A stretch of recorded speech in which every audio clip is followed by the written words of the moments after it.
It is a strange and heavy thing to know the exact moment your world changed. It is not always a loud moment. Sometimes, it is the quiet click of a phone call ending. A simple, everyday sound. I remember the light in my kitchen that evening. It was soft and golden. The sun was setting, and it filled the room with a warm, sleepy glow. I was chopping vegetables for dinner. The radio was playing a gentle song in the background. My phone was on the counter, next to a pile of carrot peels. It buzzed, and her name lit up the screen. Mum. I smiled a little. She always called around this time. She said it was to hear about my day before the night settled in. I wiped my hands on a towel. I picked up the phone. I almost didn't. That is the thought that haunts me. I almost let it go to voicemail. I was thinking about the meal I needed to cook. I was thinking about the email I had to send for work. My mind was a busy, cluttered place. It was so full of small, unimportant things. There was very little room left for her. I answered the call. "Hi, Mum," I said, my voice probably sounding a bit distracted. I could hear the smile in her voice. It was always there when she heard my voice. "Hello, my love," she said. "I'm not interrupting your busy schedule, am I?" She always said that. It was our little joke. Usually, I would laugh and say something back. But that day, I did not. I was holding the phone with my shoulder, my hands already back to chopping. "It's actually a really bad time, Mum," I said, the words coming out in a rush. "I'm right in the middle of making dinner, and I have a ton of work to do after. Can I call you back tomorrow?" There was a pause on the other end. It was just a second long. But I heard it. I heard the tiny silence where her smile used to be. "Oh," she said softly. "Of course, my dear. Don't you worry about me. You go on with your busy life." Her voice was gentle, but I heard it. A faint note of disappointment. A little sigh woven into the words. I chose to ignore it. I was so good at ignoring those little signs. "Okay, great. Talk tomorrow. Love you," I said. It was automatic. A phrase I said without thinking. "I love you more," she whispered.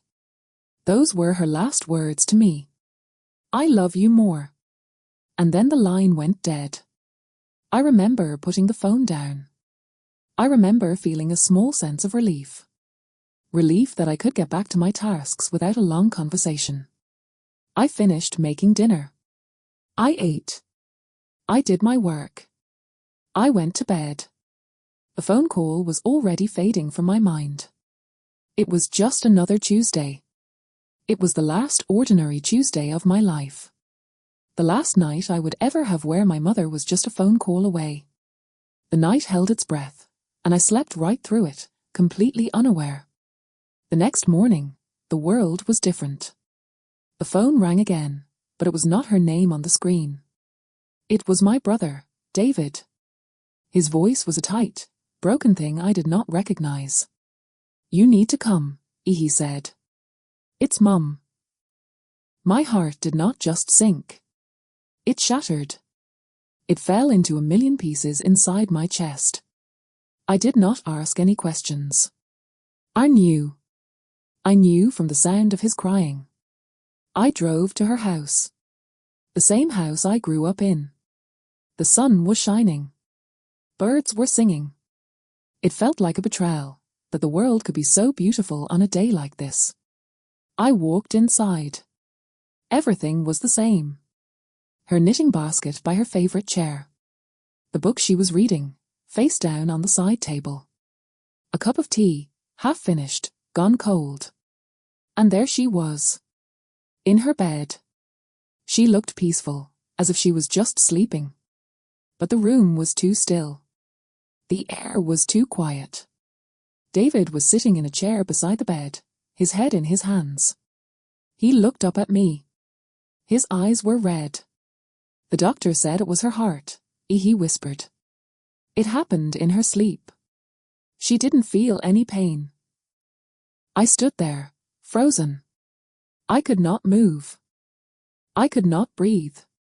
My eyes fell to the clock on her bedside table. It was old, with a gentle tick-tock sound. I remembered our phone call. I remembered my hurried words. It's actually a really bad time, Mum. The words echoed in the silent room. They were the last words she ever heard from me. I was too busy. I was too busy for my own mother. And now, she was gone. The finality of it hit me like a physical blow. I would never hear her voice again. I would never see her smile. I would never be able to call her back. I had my chance. It was last night. And I had thrown it away. I had told her I was too busy. A sob caught in my throat. It was a sound of pure, utter regret. A pain so deep I thought it would tear me in two. I reached out and held her hand. It was cold. I had never held a cold hand before. I held it and I begged. I'm sorry, Mum. I'm so sorry. Please, I'm sorry. But it was too late. My apologies were just words spoken into an empty room. They could not travel back in time. They could not reach her. She was gone. And my last words to her were a rejection. A dismissal. I would have to live with that for the rest of my life. My mother was the kind of person who noticed things. She noticed when the first robin of spring appeared in the garden. She noticed if I had gotten a new haircut, even if it was just a trim. She noticed the subtle change in my voice when I was tired or worried. She remembered everything. My favorite color was blue. My favorite cake was carrot cake with cream cheese frosting. The name of my first grade teacher was Mrs. Higgins. She was a living, breathing archive of my life. Her house was not just a building. It was a museum of our family. Photographs covered the walls. Pictures of me and David as gap-teethed children. School portraits with awkward haircuts. Wedding photos. Pictures of her grandchildren. Every surface held a memory. A seashell we brought her from a holiday. A wonky clay pot I made in art class. Her home was a warm, soft place, always smelling of fresh laundry and something baking in the oven. She was a constant presence. A safe harbor. I did not realize how much I relied on that until it was gone. I took it for granted. I assumed she would always be there. I was her daughter, her only daughter. She named me Sarah. She said she chose it because it sounded gentle and strong. She wanted me to be both. She was a single mother for most of our lives. Our father left when we were young. She never complained. She worked 2 jobs to make sure we had everything we needed. She sacrificed so much. She put her own dreams on a high shelf, like old books, and focused entirely on us. She was there for every school play, every sports day. She stayed up late helping us with projects. She kissed every scraped knee and soothed every broken heart. She was our rock. As we grew up and moved out, her role changed, but her love did not. She was the one I called when I got my first promotion. She was the one I cried to when my first serious relationship ended. She was the one who held my hand when my first child was born. She became a grandmother, and she was wonderful at it. She had so much love to give. It was an endless, bottomless well. And I got busy. I built my own life. A career, a husband, children, a home. My life became a whirlwind of deadlines and school runs and grocery shopping. My mother's calls, which were once the highlight of my day, became another item on my to-do list. Something I had to schedule in. I would think, I need to call Mum this week. It became a chore. I am so ashamed to admit that. The most important person in my life had become a task. I was always rushing. Rushing to work, rushing to meetings, rushing to pick up the kids. I was rushing right past the precious, quiet moments. I was too busy building a life to actually live it. And she understood. She never made me feel guilty. She would always say, I know you're busy, my love. Don't you worry about me. She was always letting me off the hook. She was always putting my needs before her own. That was her nature. It was her greatest strength, and in the end, it was my greatest regret. Because I let her. I took her understanding for granted. I assumed there would always be more time. A tomorrow. A next week. A next year. I thought we had so much time left. Her daily calls were her way of staying connected. They were never long. Just 5 or 10 minutes. She would ask about my day. She would tell me a funny story about something that happened at the supermarket. She would talk about the flowers in her garden. They were simple, ordinary conversations. But they were the threads that held our relationship together.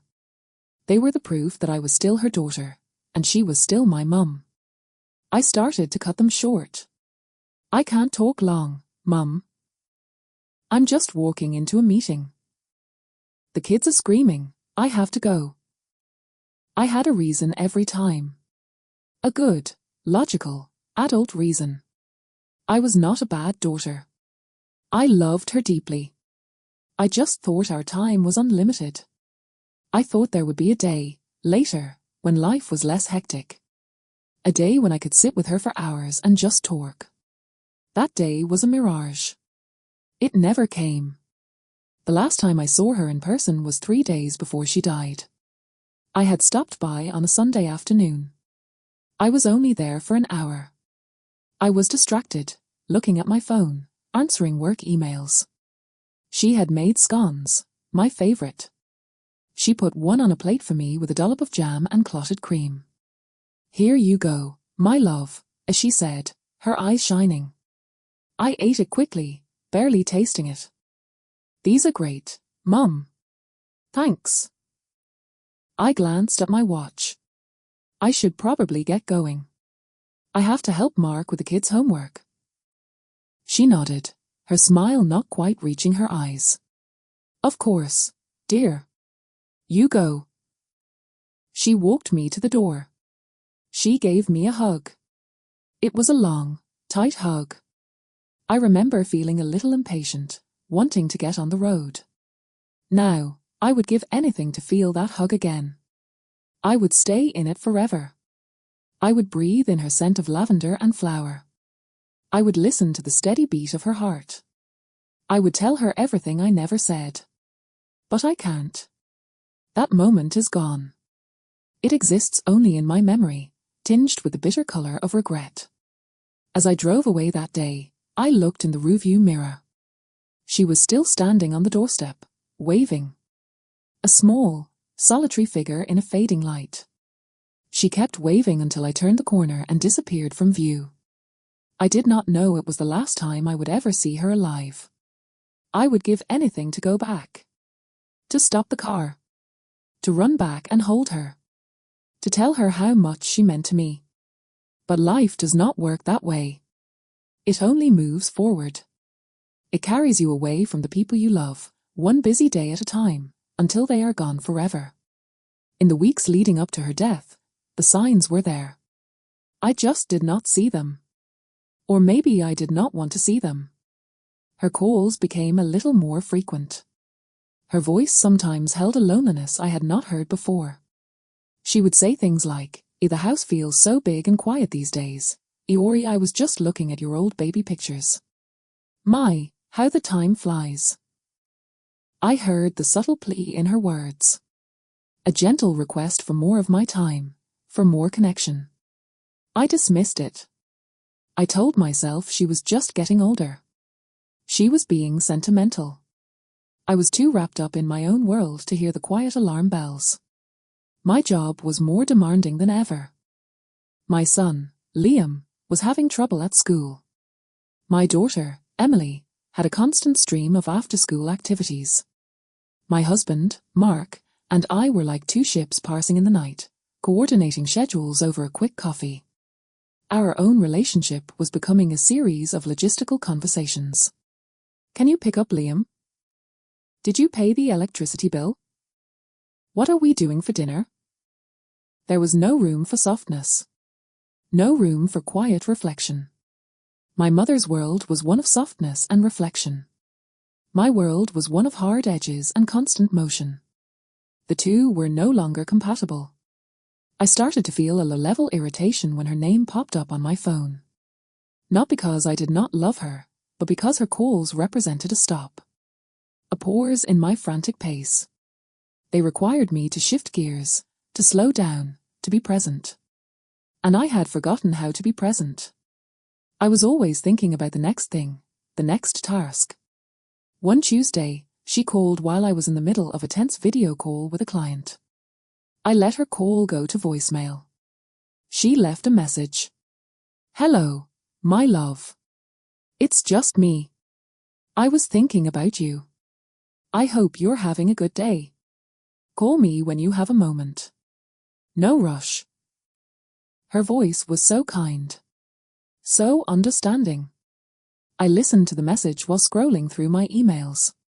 I meant to call her back later, but I forgot. The next day, she called again. This time, I answered. Hi Mum, I said, my tone hurried. Everything okay? There was a slight pause. Oh, yes, everything is fine, she said.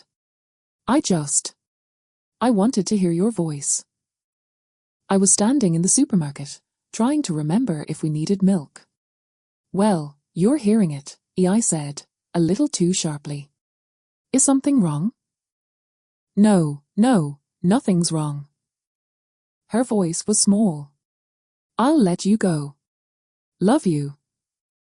Love you too, I said, and hung up. I stood there for a second in the cereal aisle, a vague feeling of guilt washing over me.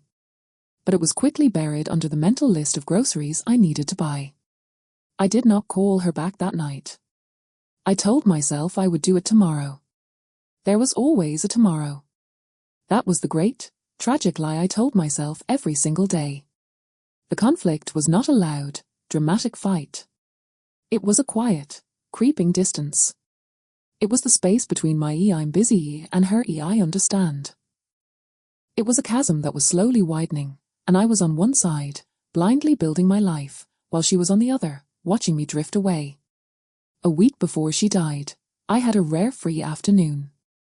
The kids were at friends' houses. Mark was playing golf. The house was quiet. I sat down with a cup of tea and actually felt a moment of peace. My phone was right there. I could have called her.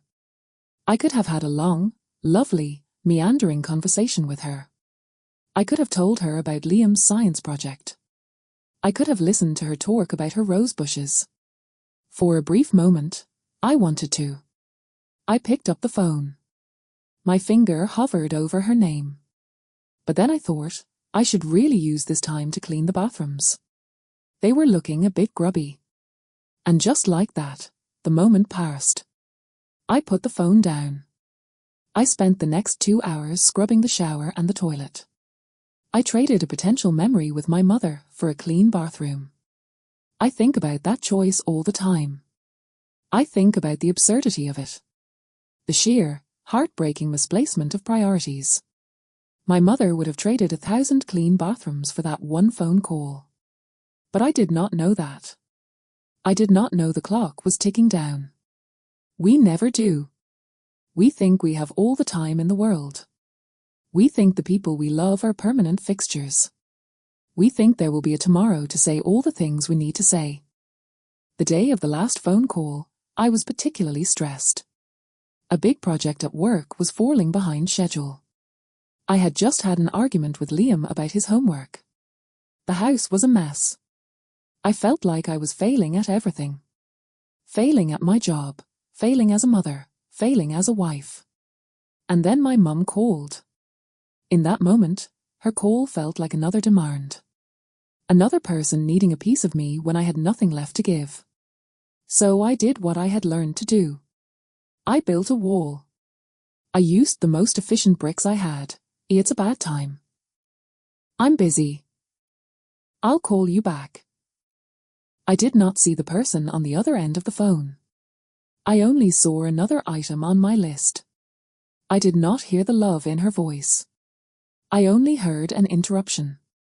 I was so blind. I was so blind. I ended the call and felt relief. Relief that I had dealt with it. That I had bought myself more time. I had no idea that I was not buying time. I was spending it. I was spending the very last seconds I would ever have with her. And I spent them on shopping carts and worrying about an email. The turning point was not a single event. It was a phone call I did not make. It was a conversation we did not have. The true turning point was the moment I said, can I call you back tomorrow? And she said, I love you more. That was the pivot upon which my entire life shifted. The moment after I hung up, my life was one thing. The moment my brother called the next morning, my life was something else entirely. That phone call from David was the earthquake that revealed the fissures I had been ignoring for years. Driving to her house, my mind was a frantic, scrambling mess. I was praying. Please, let her be sick. Let her be in the hospital. Let it be something I can fix. I would nurse her back to health. I would prove what a good daughter I could be. I would have a chance to make it right. But when I walked into that silent house, I knew. This was not something that could be fixed. This was final. This was the end of all chances. Seeing her there, so still, so peaceful, it broke me. But the true, soul-crushing turning point came later that day. We were going through her things, trying to find her will, her insurance papers. David was in the study. I was in her bedroom. I sat on the edge of her bed, the same bed where she had taken her last breath. I opened the drawer of her bedside table. Inside, there was a Bible, a pair of reading glasses, a tube of hand cream, and a small, maroon notebook. It looked old. The cover was soft and worn. I opened it. It was her diary. My first instinct was to close it. It felt private. But my eyes fell on the last entry. It was dated the previous night. The night she died. The night I told her I was too busy to talk. Her handwriting was a little shaky, but still familiar and beautiful. I read the words. And my world stopped. September 12th, it began. A quiet day. The house feels especially empty tonight. I called Sarah earlier. She was so busy. I could hear it in her voice. The sound of a life moving too fast. I worry about her. She carries so much weight on her shoulders. I wish I could help her. I wish I could tell her that it's all okay. That she doesn't have to be perfect. That I am so proud of the woman she has become. I am so proud of the mother she is. I hope she knows how much I love her. It is a love that is too big for words. It is a love that will follow her all the days of her life, even when I am not there to say it. I think she knows. I hope she knows. The words blurred on the page as my eyes filled with tears. A sob ripped through me. It was a sound of such profound agony. She was not hurt or angry with me. In her last hours, she was worried about me. She was feeling proud of me. She was loving me. Her last thoughts were of love and reassurance for the daughter who had just brushed her aside. The guilt was a physical weight, crushing my chest. I could not breathe.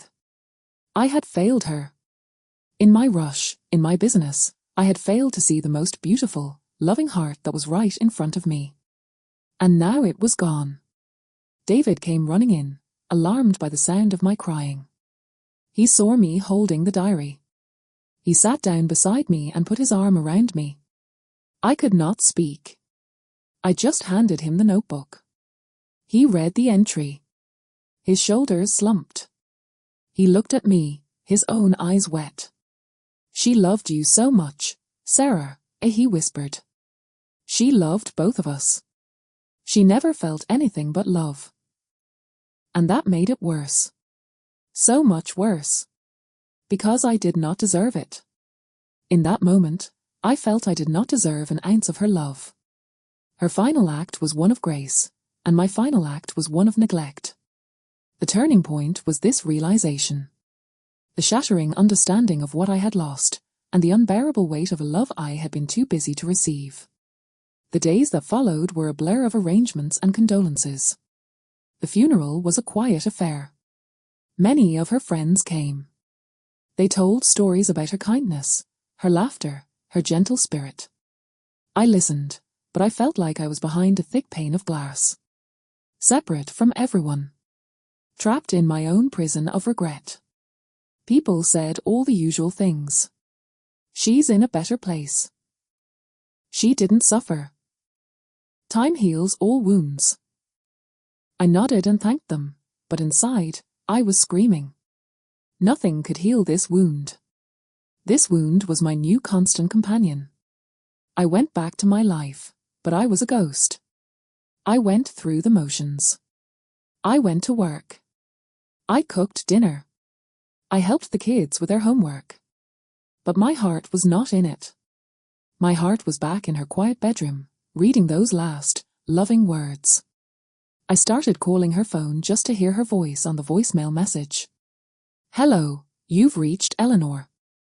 I can't come to the phone right now, but leave your name and number, and I'll call you back. Have a wonderful day. Her voice was so cheerful.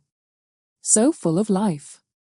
I would listen to it over and over again, until the phone company eventually disconnected the line. That felt like another death. A small, final silencing. I began to slow down. The frantic pace of my life, which had once felt so necessary, now felt meaningless. What was the point of a clean house if there was no one to share a cup of tea with? What was the point of a successful career if it cost me moments I could never get back? I started saying a no to things. I delegated more at work. I left the laundry unfolded sometimes. I started sitting down with my children, really sitting down, and listening to them. Not while looking at my phone, but truly listening. I saw the surprise in their eyes, and then the happiness. I started having proper conversations with my husband again. We talked about more than just schedules. We talked about our dreams, our fears, our memories. I was trying to be present. I was trying to learn the lesson my mother's death had taught me. It was a painful lesson. The tuition fee was my peace of mind. But I was determined not to waste it. I began visiting her grave every Sunday. I would bring flowers and I would talk to her. I would tell her about my week. I would tell her how much I missed her. I would apologize, over and over again. It was my way of trying to continue the conversation that I had so carelessly ended. One Sunday, as I was sitting by her headstone, a sense of calm came over me. The autumn leaves were falling, swirling in the crisp air. It was beautiful. And I heard her voice in my heart. Not an actual sound, but a feeling. A knowing. It said, I forgive you, my love. I forgave you the moment you said it. Now you must forgive yourself. I started to cry. But for the first time since she died, they were not tears of pure despair. They were tears of release. They were tears of a love that was finally, slowly, breaking through the wall of my guilt. I realized that my punishment was not her absence. My punishment was this self-inflicted guilt. And the only way to honor her memory was to let it go. To live the way she would want me to live. Fully. Lovingly. Presently. It has been 2 years now since my mother passed away. The sharp, stabbing pain of grief has softened into a dull, familiar ache. It is a part of me now, like a scar on my heart. I have learned to carry it. Some days are harder than others. Her birthday. Christmas. Mother's Day. The anniversary of her death. On those days, the guilt tries to creep back in. But I have learned to talk back to it. I look at the last entry in her diary, which I now keep in my own bedside table. I read her words. I am so proud of the woman she has become. I try to believe them. I try to live up to them. I have made a promise to her, and to myself. I will never be a too busy ear again.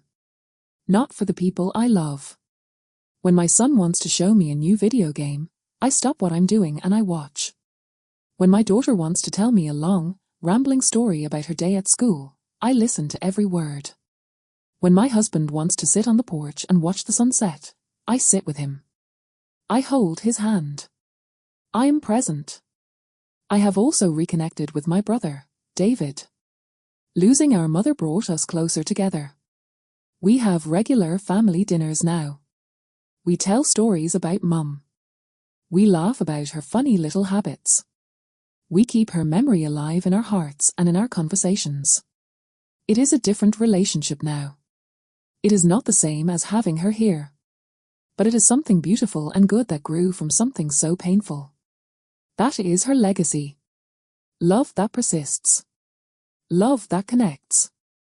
I still talk to her. I talk to her when I see a beautiful flower. I talk to her when I'm scared. I talk to her when I need advice. And in a way, I feel her answers. They come in the form of a sudden sense of peace. A memory that pops into my mind at just the right time. A feeling of being loved, no matter what. I understand now that love does not die with the person. It continues. It changes form, but it is still there. It is a thread that connects me to her, across time and space.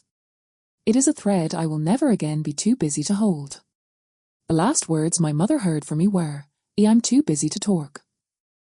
But the last words she ever thought about me were words of love and pride. In the end, her love was stronger than my neglect. Her grace was greater than my failure. And that is the lesson she left for me. A lesson in unconditional love. A lesson in forgiveness. A lesson in what truly matters. It is not the clean house. It is not the successful career. It is not the busy schedule. What matters is the love we give and receive in the small, quiet moments. The phone calls. The hugs. The I love yous is said with full attention and a present heart. I cannot change my last words to my mother. They are etched in stone, a permanent part of our story. But I can change my next words. I can change my words to my children, to my husband, to my brother, to my friends. I can choose to be present. I can choose to listen. I can choose love. So, if you have a mother, a father, a loved one who calls you, please answer the phone. Talk to them. Listen to them. Tell them you love them. Do it now. Not tomorrow. Now. Because time is not a promise. It is a gift.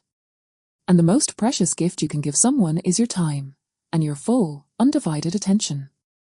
That is what I have learned. It is a lesson written in tears and regret, but one that has ultimately taught me how to live, and how to love. And for that, I will always be grateful to my mum. Her final, silent lesson was her greatest gift to me. If you enjoyed the story, please subscribe, like, and let me know your thoughts in the comments.